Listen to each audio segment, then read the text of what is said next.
মনিরামপুর উপজেলা বিএনপির সভাপতি অ্যাডভোকেট শহীদ ইকবাল হোসেন যেন যা ইচ্ছে তাই করছেন।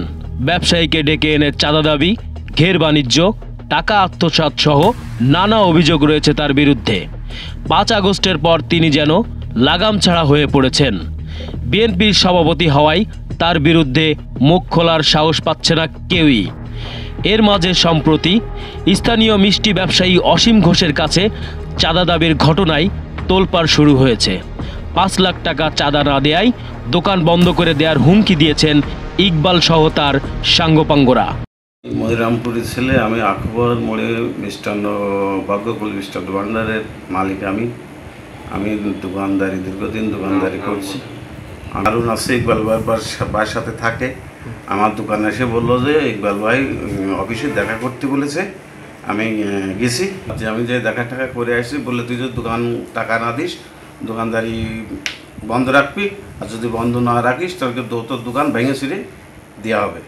আমি সকালবেলা দোকান খুঁজছি, খুললে 2 জন পাঠাইছে, তারপরে বন্ধ করেন। তারপর সামনে তো একজন রড ধরে গেলে এখনই বন্ধ কর, 2 মিনিটের মধ্যেই না যে তোর ভেঙে ছিঁড়ে তছনছ করে দেবো। তা আমি না পারি আমার কাকার বললাম যে বাবা তাহলে বন্ধ করে দিয়ে চল বাড়ি যায়। শহীদ মোহাম্মদ ইকবাল ভাই ডেকে নিয়ে টাকা চাইছে 5 লাখ। এমনকি ব্যবসা করতে হলে চাঁদা দিতে হবে, এমন একটি ভিডিও নিয়েও সমালোচনার ঝড় উঠেছে।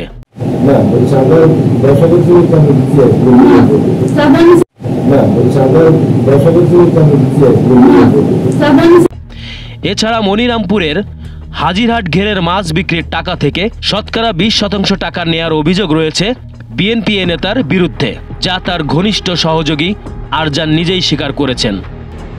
শহীদ ইকবাল আবার মাছ ধরতে গেল, শহীদ ইকবাল কালে কি উঠেছে, এবার সেইভাবে উঠে দিয়ে এলো। এখন গতকালকে আমাদের ফোন দিয়েছে এইটা সন্তোষ ফোন দিয়ে কাছে মাছ ধরবে, অন্য তুমি যাই না। আমার তো পারে ইকবাল ভাই, সেই বলুন তুমি ইকবাল ভাই আর শোনো। এবার রাত্রে আমি ফোন দিছি, এবার কি আসছে কি বিষয়, এবার বলতেছে আমি বলছি গেলের বিষয় কি দেখি, সন্তোষ সাহেবের কথা বলতেছে কেন, হয়তো গোস মাছ ধরবে, কিভাবে ধরবে সমাধান না করে তারপর ধরবে। আমি বলছি তা আপনি তো উঠে দিয়েছি বললেন, আচ্ছা আমাকে ভুল বোঝানো হয়েছে। এই কথা বলে ফোন কাটিয়ে দিতে ভাই, বুঝলেন। আজাদ দে, সিরাজ দে, গুজো এবং আছে সন্তোষ সাহেব, তারপরে আছে ওইরা খায়রু, তারপরে ফারু, ইরাজ আছে, শহীদ ইকবাল থাকে। এই মাছ ধরা আছে বছরে 20% মানে লাখে 20,000 নেবে, বুঝছেন, কি শতকরা 20 টাকা এইরকম একটা হিসেবে বিক্রিতে বলা। কিন্তু এর আগের কথা ছিল যে ও ভাই সবাই বসে সমাধান করে তারপর মাছ ধরবে। অভিযোগ রয়েছে তিনি আওয়ামী লীগ সরকারের আমলে বিএনপির সিদ্ধান্ত উপেক্ষা করে উপজেলা নির্বাচন আওয়ামী লীগ নেতা আমজাদ হোসেন লাবলুর পক্ষে ভোট করেছেন। এছাড়াও জাতীয় নির্বাচনে তিনি সাবেক এমপি ইয়াকুব আলীর পক্ষে কাজ করেছেন, যা নিয়ে পত্রপত্রিকায় লেখালেখিও হয়েছে।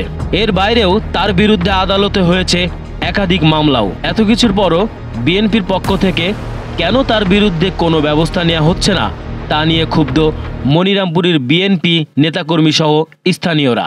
যদিও এসব অভিযোগ অস্বীকার করেছেন বিএনপি নেতা শহীদ ইকবাল।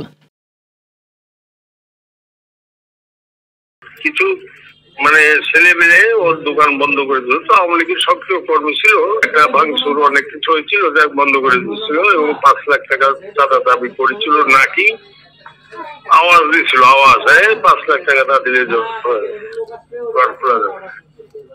এরপরে আমি এটা জানার পরে ওই একদিন পরেই আমি সবাই ডাকলাম, অসীম ঘোষের ডাকালাম। আমি ডাকাই ওর কাছে জিজ্ঞাসা করলাম যে কি ঘটনাটা বললো। তখন আমি ওইসব ছেলে মিলে কিছু ডাকলাম, বাজারের থেকে ডাকি আমি বললাম যে কেউ কিছু বলবো না, ব্যবসা করবে বলে ঘর খোলাই দিলাম। এর বেশি আর আমি কিছু যাই না। হাজির আছে, আমি এই সম্পর্কে কিচ্ছু যাই না। হয়ে গেল, কোনোটাই সত্য না, ঘটনা আমার জানা নেই। সাকিব হাসান, রাত দিন নিউজ।